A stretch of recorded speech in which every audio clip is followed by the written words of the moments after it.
Good evening, it's 8 o'clock. The top headlines tonight. In a global first, Covaxin is approved for 2-year-olds by a government panel. So Covaxin approved for emergency use in India for children. However, it has to still get final approval from the Drug Control of India, though the government expert panel has cleared it. So that's the big headline tonight. Vaccinations are near 1 billion as cases are now at a new low. Flights back at 100 capacity from Monday.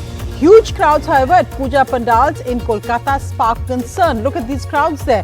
The Burj Khalifa pandal in Kolkata draws record crowds. The International Monetary Fund keeps the India growth forecast unchanged at 9.5%. The US growth forecast is cut. China's growth rate also cut slightly. The Prime Minister at the National Human Rights Commission says that there is a selective outrage over human rights when seen through a political prism. Meanwhile, the NHRC chairman, ex-Justice Mishra, praises Amit Shah for ushering in a new era in Jammu and Kashmir. 5 soldiers dead in Punjab villages where majority of these soldiers are from. Families mourn farmers' sons who laid down their lives for India. In Uttar Pradesh, last rites for farmers and a journalist killed last week. Priyanka Gandhi, Jayant Singh attend the last rites. Meanwhile, farmer leader Rakesh Tikait says the UP government has done its part by arresting the minister's son. Well, the big story tonight is a government expert panel has given approval for the emergency use of Covaxin for children as young as 2 years old. Now, this finally has to be approved by the Drug Controllers of India. But, Sonal, this is really a big breakthrough for even children as young as 2. Big breakthrough for parents like you, Sonia, who've been wondering all this while what's going to happen to kids, all of them wondering as well. And also the highlight here is this is going to be the first made in India vaccine to be actually given to kids as young as 2. It hasn't happened anywhere in the world. The closest is China, that's Sinovac, that's going to kids which are 3 years and above. But what we've got for you now is a global world tracker on vaccine only for kids. Let's start by the first runner-up over here actually. Pfizer was the first one to actually start vaccinating, but that's for kids only above 12 years of age. This is already happening in UK, in US, in Canada, in European Union as well. Moderna comes next, again, has vaccine for kids over 12 years of age. This is also happening in US, UK, Canada and the EU. Sinovac, like I said, is for kids from 3 to 17 years of age in China. And the only other country to actually adopt this, because they also do not have WHO approval, remember, is Chile, where they're giving it to only kids above 6.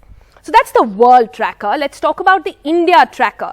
So at the moment, apart from Covaxin, we know that Zydus Cadila already approved. But again, this is for kids between 12 to 18. It's a really nice vaccine which does not even have needles, remember. It's like a band-aid that you can just put on yourself, and 3 doses, and kids are going to love it really. No pain, painless vaccine over there. And now Covaxin has joined the league, but it goes from 2 to 18.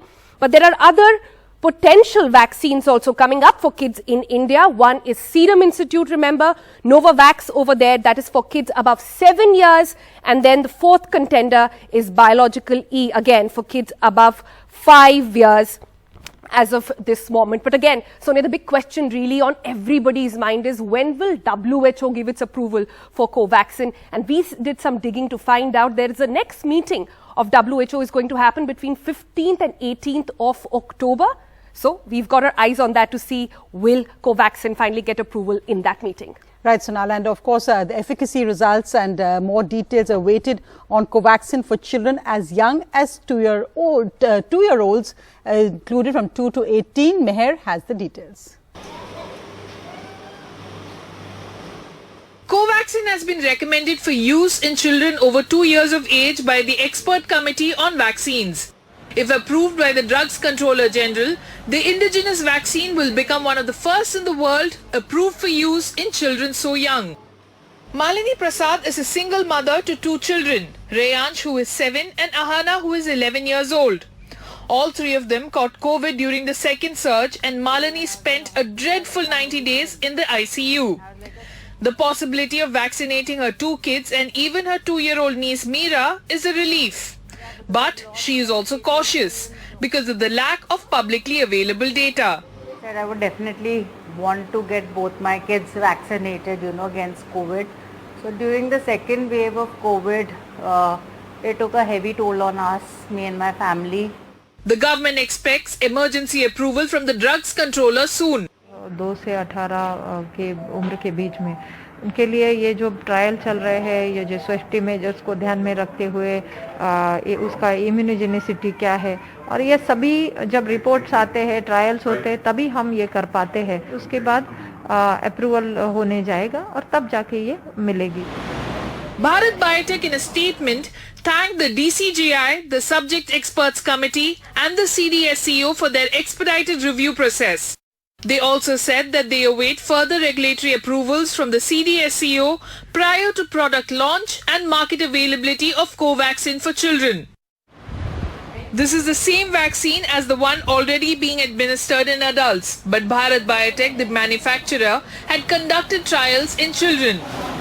A doctor involved in these trials said that final results of the trial are still pending.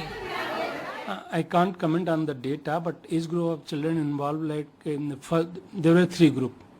The first group constituted of children between 12 to 18 years, second group 6 to 12 years, and third group 2 to 6 years. Went smoothly, and I can say it's the same vaccine. Already safety and immunogenicity effectiveness demonstrated, we have already demonstrated in adult population. The recommendation of Covaxin for use in children would be a great relief for parents, especially those who have children with comorbidities.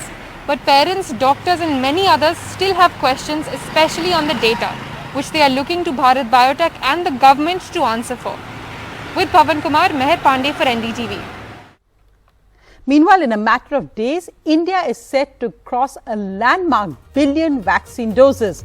The current rate of daily doses has fallen to roughly about 5.5 million from a peak of 9.5 million a few weeks ago. But even at this slower rate, the billionth dose is now barely a week away for India. And the good news is that cases are also low. Today we reported 14,313, the lowest since early March. Cases down by 21% since yesterday. Deaths are also down 181. The recovery rate is currently at over 98%. That's the highest since March last year. Tests are up, so that's good news. And the daily positivity rate is 1.21. That's less than 2% and less than 3% for the last 42 days. And the Civil Aviation Ministry has now said that flights can operate at full capacity from Monday, that's the 18th of October. This, of course, is also festive season, so a lot of people traveling.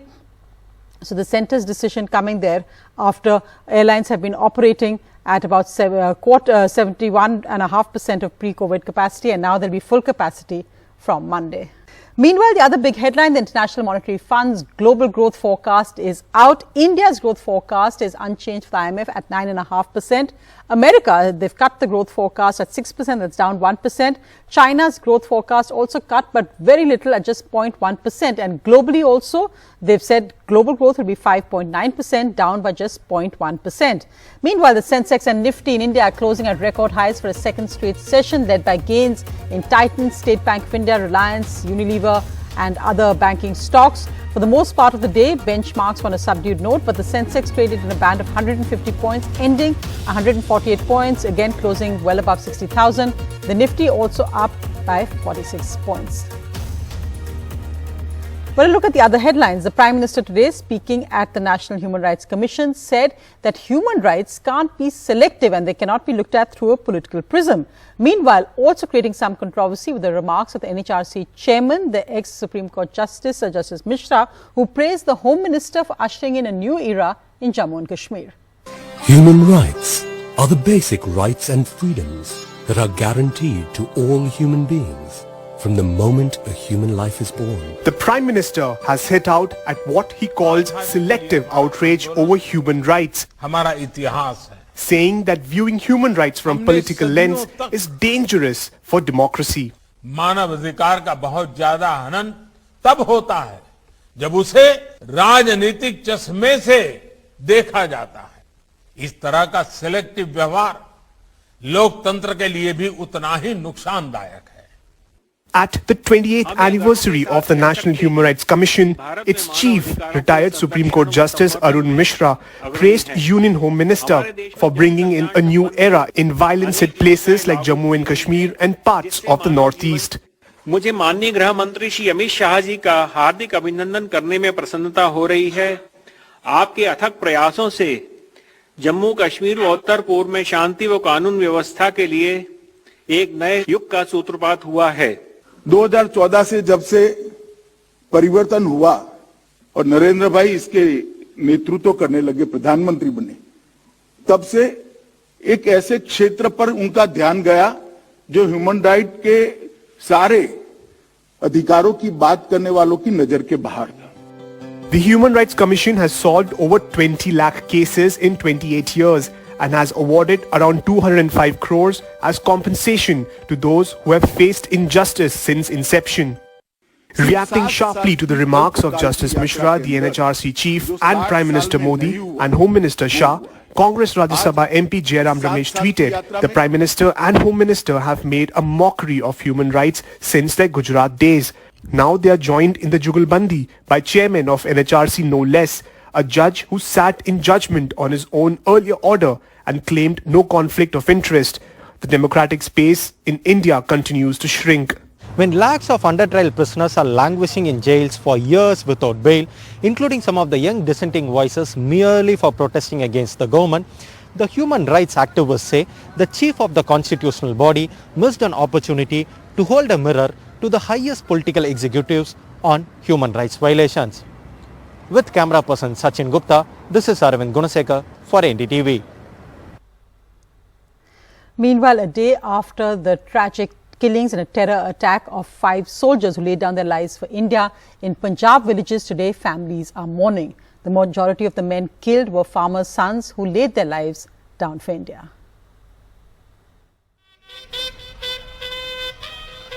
The last goodbye to the 5 army personnel, including a junior commissioned officer who lost their lives in a gunfight with terrorists during an operation in Poonch district of Jammu and Kashmir on Monday.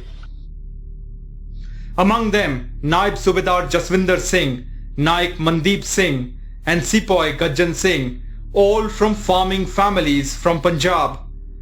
Their deaths come at a time when protesting farmers are often reviled as terrorists. Sepoy Gajjan Singh's family is still in shock. Youngest of 4 siblings, Gajjan got married just 4 months ago. And this photograph, where he held the Farmers Union flag at his wedding in February, has gone viral. ये खेती का ही काम है, खेती है, ये जो है मंडी में ये तो मेहनत मजदूरी है वो करता है परिवार, और शादी में वो जब सुबह को बारात जाती है तो उस टाइम पे किसानी का झंडा लेके गुरुद्वारा में मत्था टेक के वो शादी के लिए गए थे. 39-year-old Naib Subedar Jaswinder Singh was also from a farming family, a family that has sent many generations to the army. In 2006, Naib Subedar Jaswinder Singh had been awarded the Sena Medal for his role in killing 3 terrorists in Kashmir. ये तकरीबन जो हमारा परिवार है ये सभी सैनिक परिवार है. अगर हम शहीद जसविंदर सिंह के डैडी की बात करें तो वो भी फौज से कैप्टन रैंक लेकर रिटायर हुए थे. Coming from humble background, these men died in the line of duty. Their families and relatives feel that the government should continue to look after those who have been left behind. With Mohammad Ghazali, Rohit Wellington for NDTV. And in Uttar Pradesh, last rites were held today for the farmers and the journalists who were killed last week in the whole controversy over allegations of a SUV driving into them driven by the Minister of State for Home's son.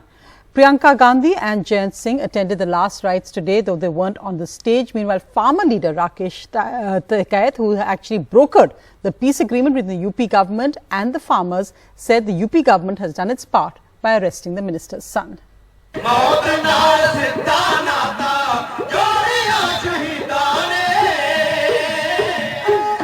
Prayers and politics in Lakhimpur at this condolence meeting for 4 farmers and a journalist murdered last week allegedly by Ashish Mishra, the now arrested son of MOS Home Ajay Mishra. The meeting was attended by the Congress's Priyanka Gandhi Vadra and the RLD's Jayant Chaudhary, but both did not go on stage.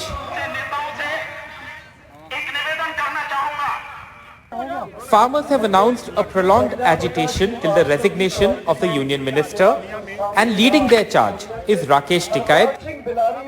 आंदोलन चलते रहेंगे हमारे। उत्तर प्रदेश सरकार ने जो कहा कि जो हमारा काम थे हमने कर दिए, अब भारत सरकार के काम है वो हमारे हाथ में नहीं है। तो ये समझौता सब लोगों की मौजूदगी में हुआ, अकेले हम नहीं थे, 9 लोग हमारे सेंटर के थे। All along the route from Lucknow to Lakhimpur, these banners took a swipe at the Congress and the Gandhi family for their lead role in the Lakhimpur protests, calling the party the perpetrators of the anti-Sikh riots. This tweet with photos of the banners was shared by UP Chief Minister Adityanath's media advisor. The one question that everyone is asking is what happens to the political futures of Ajay Mishra and his son Ashish. Now if you go around this area, particularly Nighasan, you will find that banners and posters of Ashish Mishra are splattered across. He wanted to contest the Vidhan Sabha polls from the Nighasan assembly seat. Now of course it remains to be seen whether the party will allow that given the gravity of the charges against him.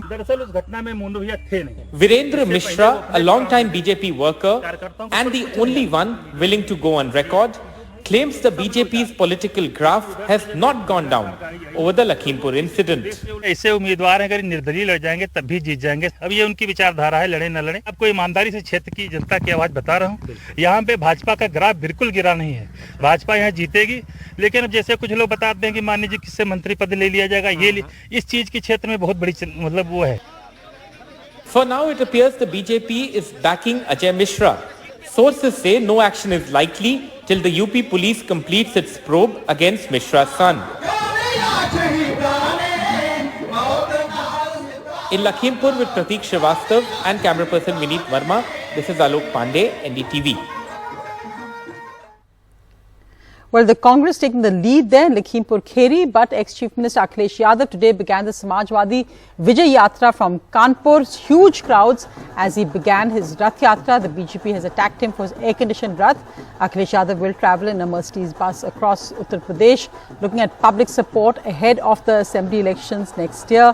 There are huge crowds there, and he took on the BJP today in Kanpur, talking about the pollution of the river Ganga.